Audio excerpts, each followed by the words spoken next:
Both played very well in the first half. They come in off the couple of transition dunks, but that one right there, good ball handling, splits the double team and throws it down. I got that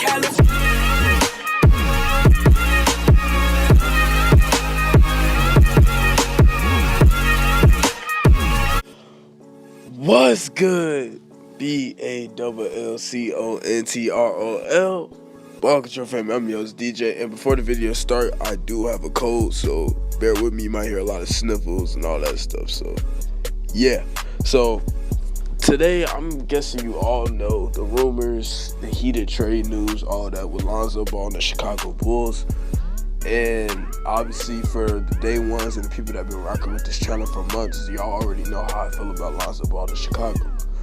Now that these news and rumors are coming to pass and the Bulls are really intrigued on Lonzo, they want Lonzo to be a part of their young core. If you don't believe me, look it up.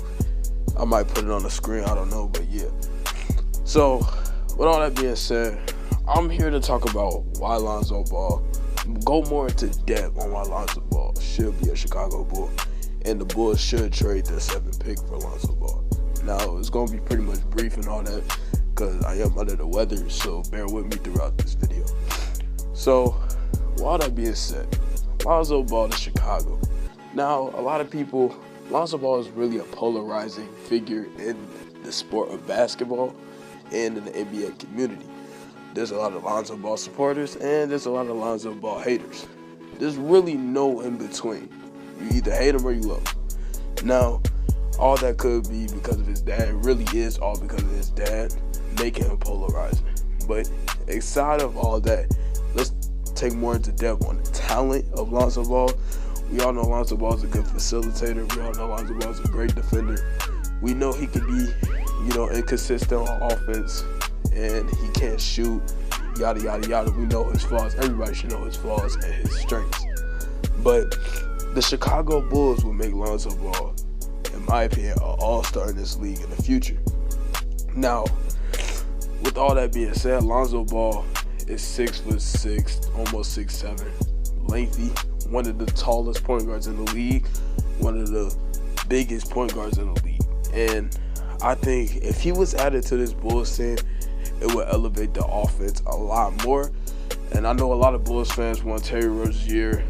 I don't think Terry Rozier should come here because Terry Rozier is inconsistent. Y'all want to get on Lonzo Ball, he's also inconsistent. He cannot shoot well at all. Excuse me. And so while we all talking about Lonzo Ball inconsistency, Terry Rozier was going 1 for 20, 1 for 15, 1 for 10 from the fields. He's inconsistent as well. Plus, he's gonna cost a little. He's gonna cost too much money. And I don't think the Bulls should put all their cap space onto Terry Rozier, who could be a flop like Jabari Parker.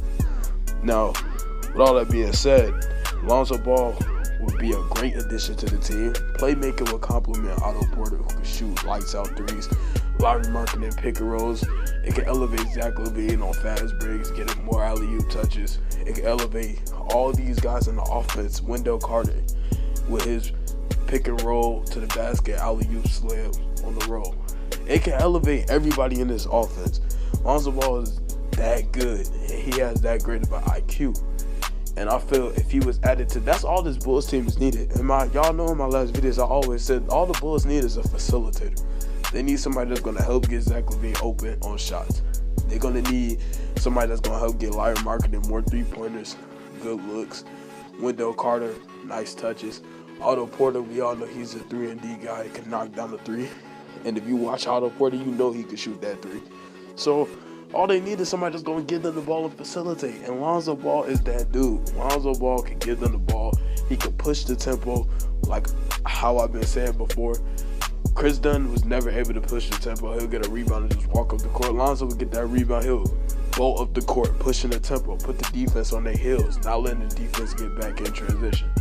And I think Lonzo Ball would really help this team. And Lonzo does things that's not shown in the stat sheets. That's a lot of people don't talk about.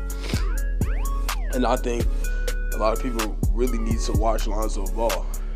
9 times out of 10, a lot of people just criticizing him because of his stats. And you can't really get on his stats. Don't show everything. And we all know Jason Kidd. We know those comparisons, Jason Kidd and Lonzo. I'm not saying he is Jason Kidd. I'm not saying he will be Jason Kidd. But Jason Kidd was in a similar situation. He put up okay numbers, not great. He was inconsistent on offense and everything. But Jason Kidd ended up being a top point guard of all time, one of the greatest we ever seen. Now, with that being said, now you can move on to injuries. Oh, well, Lonzo Ball, he's always injured. He's inconsistent. Or he can never stay healthy. He's not reliable. Well, we could say that.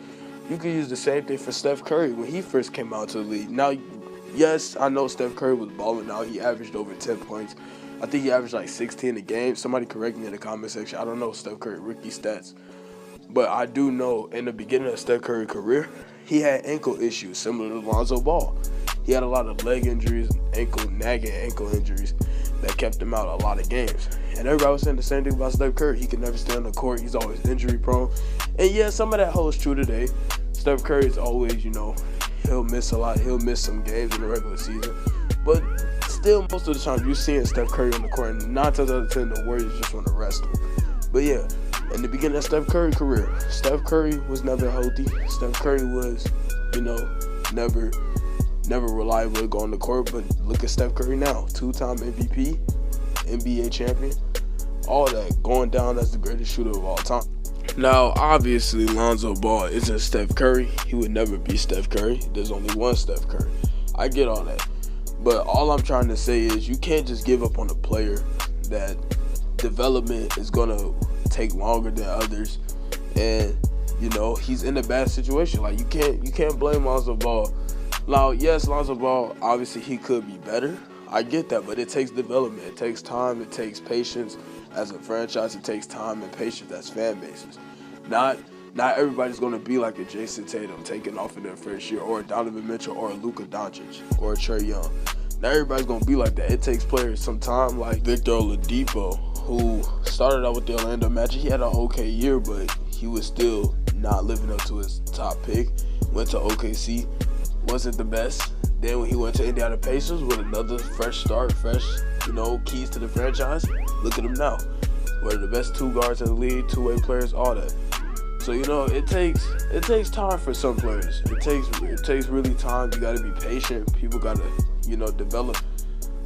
wait to develop these players. And, you got to, just got to support it, man. Like, again, like I said, not everybody's going to take off in 1 year like some of these other players. If they can't, that's awesome. But if they can't, just got to be patient and see.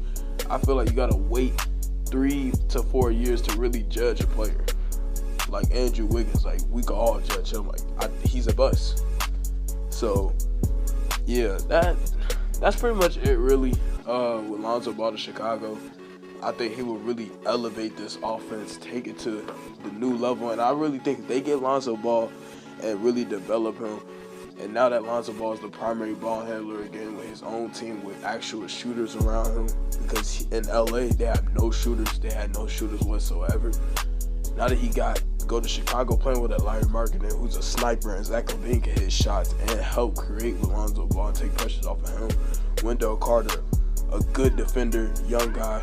He could shoot the rock too. Also defend really well and get rebounds and run the pick and roll. And you got Otto Porter, who we all know is lights out, man, from the three-point line. If you're a Bulls fan, you know this. Well, Otto Porter's lights out. I think you get Lonzo Ball in there, it's a wrap. They get a facilitator that can give everybody the ball.